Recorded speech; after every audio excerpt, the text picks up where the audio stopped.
on the line is the Chief Executive of Ambulance Victoria, Greg Sasella. Good morning. Morning, Neil. Haven't you previously released this information in 2011 and 12? We have. So why not this time? Yeah, and obviously I've had to put a fair bit of thought into this judgment. There's a number of things that at the moment are different to the past. Obviously we have this information and it's widely understood in the community. And I think the other point is with FOI, it's more the purpose or the intent of that Act from where I sit. The intent of what, the FOI Act? Well, the FOI is designed to make sure that people are not, information's not unduly withheld from the community, and if there's an issue afoot, they're well aware of it. And I would argue that people are very well aware of the response time issues with ambulance. But not in specific areas. No, and what's concerning me about this continued, if you like, a campaign, and I have a letter from the union which partly influenced my decision.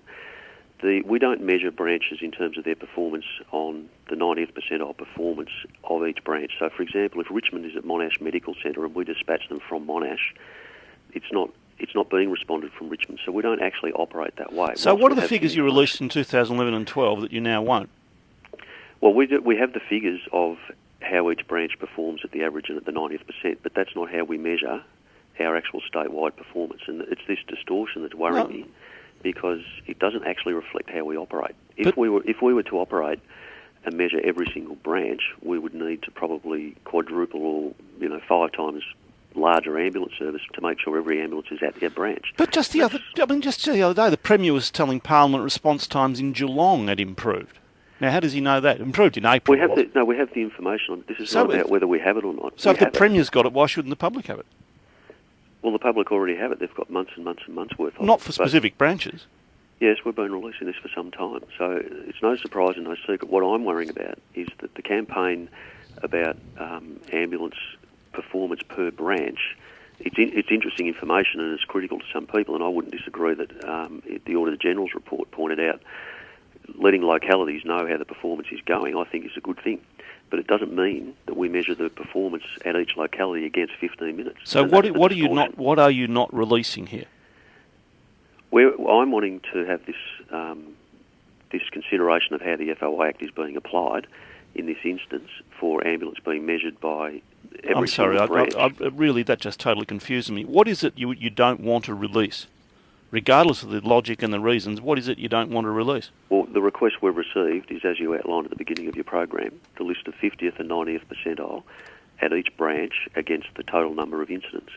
We don't operate in that way. We have that information, but that's not how we operate. And if that becomes the measure of Ambulance Victoria, that's what concerns me. But it's not up to you to decide that. There's the FOI Act, which surely you have to abide by. That's true. It's not up to you to decide whether it's appropriate or not. Well, I have to consider in the formal sense, I have to consider the interests of the community and Ambulance Victoria at all times, and I think this distortion of how we operate is starting to concern me. But how are the interests of the community served by secrecy? It's not secrecy. The information is out there. I think if you went down the street and asked anybody, is Ambulance Victoria meeting its response times, people would say clearly not. It's in our annual report. It's reported regularly through the normal reporting channels. So well, that's even more reason to release the detail. Well, except the way that this information is being used, I think, is the distortion of how we operate. But how the information is being used is not relevant to the release of it. If you're required to release it, you release it, not the motivation in using it. Yeah, I understand your point. And that the letter that I've written, of course, I've said that this will probably end up in VCAT, where it will come under consideration. This is a judgment call that I think this is a debate or a conversation that has to be had. Because it's a distortion of how we operate, and that's what worries me. All right, and you're concerned that this will lead to public controversy. You've already got that. No. We've got the public controversy. I'm concerned. Well, you said it may unduly excite public controversy. It said it might incite debate on an incorrect premise. Quote, the publication of source data in unaggregated form may unduly excite public controversy. That's under your note. Further in the letter it says, we do not want to incite debate on an incorrect premise. It's the incorrect premise that bothers me. Yeah, that is not how we're measured. I don't understand that. You get out, all right, release the detail, release the information, then get out and talk about whether it should be assessed this way or not. But by keeping it secret, you are raising suspicions. Well, I don't think it's secret. I take issue with that, Neil, because it's in our annual report. It's in other formal reports. It's not a secret at all. Then why don't you release? If it's all out there, what are you not releasing? This FOI is asking for the 50th and 90th percentile of every single branch in the state against the incident. And that's not out there, is it? Yes, it is. It's been in previous releases. However, now that I look at the campaign that's being run with the AEA, the letter I've received from the AEA, this is part of a campaign to change the way that we are seen to report. Now, that's not the purpose of the FOI Act, I don't believe. Now, I may be proved wrong, and that needs to be had out in VCAT. I well understand the implications, but it's not being secret. I don't think anyone would argue our response time is secret. Well, no, but some of this detail, I would argue, is, and if it wasn't, then why won't you release it? What are you not releasing?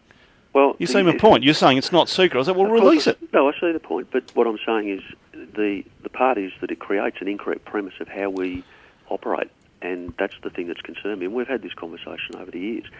We do not operate on the basis of response time per branch.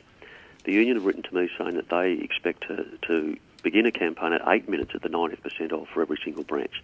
This will be absolutely it would change the entire look and face of the ambulance service. We're producing better survival rates. So what we're doing is pretty solid. We know what we're doing. It's not secret, but to let this argument go on an incorrect premise is what worries me. You mentioned in the letter you're concerned about ambulance membership. Yes. What is that down? We're running an insurance business here, and so in fact our reputation is important. And when people start to lose confidence, yeah, but more important than reputation is your performance. Well, and our performance is in terms of patient survival. We're in the top 4th percentile of the world. Now that doesn't get talked about because of this misconstruction of how we report response times, and that's part of my problem. But you will agree you've got a significant problem with response times, Of course, we've said it in our annual report. Okay. So what's your membership down or up? Membership at the moment is, let's say, not. When we advertise, it can grow. When we don't advertise, it starts to be affected. So what I'm worried in the long term is that it's more competitive now than ever with private health funds and others, and when we start to have this continual damage to our brand, if you like, in a commercial sense, it starts to affect our revenue base, and that affects our performance as well. So that was another consideration I had to make. Okay, the information we're talking about, has that proven provided to government, all of it? We don't report on this basis to government. We report an aggregate statewide figure for urban areas, if you like, and then remote areas. Now, how we go about that is we're very flexible with our fleet, the way that we operate the fleet. We don't operate on a branch-by-branch basis. We operate on a vehicle-by-vehicle basis. It's very different, right. And that's the problem. Now, when we look at the trauma, the road toll recently has come down.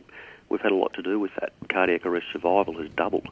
So whatever people, dying at the moment, the rate of that is much less than ever before. So it's this distortion or incorrect premise. It was the basis of my decision. And I know full well it's controversial. But incorrect premise, I mean, do we have a problem with response times or not? Well, yes, we do, of course. Okay, so where's the incorrect premise? We don't measure on a branch-by-branch basis. But we've got a problem with response times. The question, and that's reported, so that information is out there. There's no secret. We've said before that we need to start developing ourselves so that we stop going to less urgent patients. You don't measure branch by branch, but you have the figures. We have the information, yes. Okay. But we don't measure that way. And so to say that we do, and then that becomes the basis of the conversation with the community, is not a correct premise. That's what's worrying me. Thank you very much for your time. Greg Sasella, Chief Executive Ambulance Victoria.